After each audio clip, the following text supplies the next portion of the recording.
આગળ વાત સમાચારોમાં કરીએ તો ભુજમાં ડીઝલ માટે લાઈનો લાગી છે। 1 કિલોમીટર લાંબી ટ્રકોની લાઈન જોવા મળી રહી છે। એરોપ્લેન સર્કલ પાસેના પંપ પર લાંબી કતાર જોવા મળી। ડીઝલ નહીં મળતા વાહન ચાલકો પરેશાન થઈ રહ્યા છે। છેલ્લા થોડા દિવસથી ડીઝલની અછત સર્જાઈ રહી છે। અનેક પંપ પર ડીઝલનો જથ્થો ખૂટ્યો છે। કેટલાક પેટ્રોલ પંપ વાહનોની લાઈનો જોવા મળી રહી છે। ડીઝલની અછતથી ટ્રાન્સપોર્ટ ઉદ્યોગ મુશ્કેલીમાં મુકાયો છે।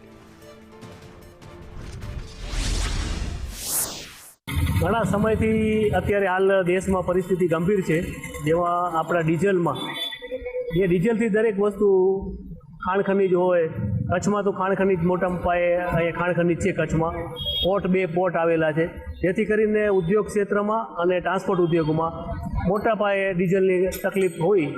અને હાલ જે ફોર વ્હીલરમાં પણ આપણે ભુજ છે એ પાટનગર છે કચ્છનું, તો એમાં તકલીફ દરેક પેટ્રોલ પંપ ઉપર મોટી 2-2 કિલોમીટર સુધી ટ્રકોની લાઈનો છે, ફોર વ્હીલરની, ટુ વ્હીલરની લાઈનો।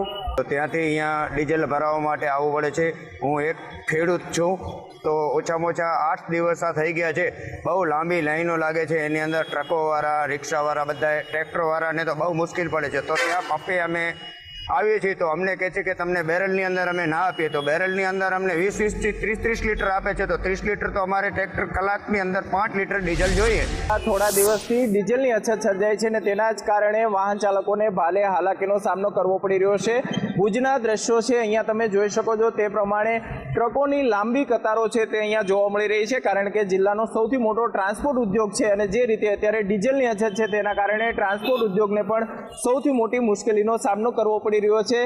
રિલાયન્સ પેટ્રોલ પંપ છે ત્યાં અત્યારે તમે જોઈ શકો છો તે પ્રમાણે 1 કિલોમીટર લાંબી લાઈન છે તે વાહનોની જોવા મળી રહી છે। ન માત્ર ટ્રક પરંતુ કાર સહિતના વાહનો છે તે અત્યારે ડીઝલ મેળવવા માટે છેલ્લા 2 કલાકથી અહીંયા લાઈનમાં ઊભા છે। તેમ છતાં પણ ક્યારે અને કેટલું ડીઝલ મળશે તે હજુ સુધી નક્કી કહી શકાય નહીં, કારણ કે મોટાભાગના પેટ્રોલ પંપો છે તે ડ્રાય થયા છે। જે પેટ્રોલ પંપ ડીઝલ મળી રહ્યું છે ત્યાં અત્યારે લાંબી કતારો જોવા મળી રહી છે। અલ્પેશ ગોસ્વામી, સંદેશ ન્યૂઝ, ભુજ।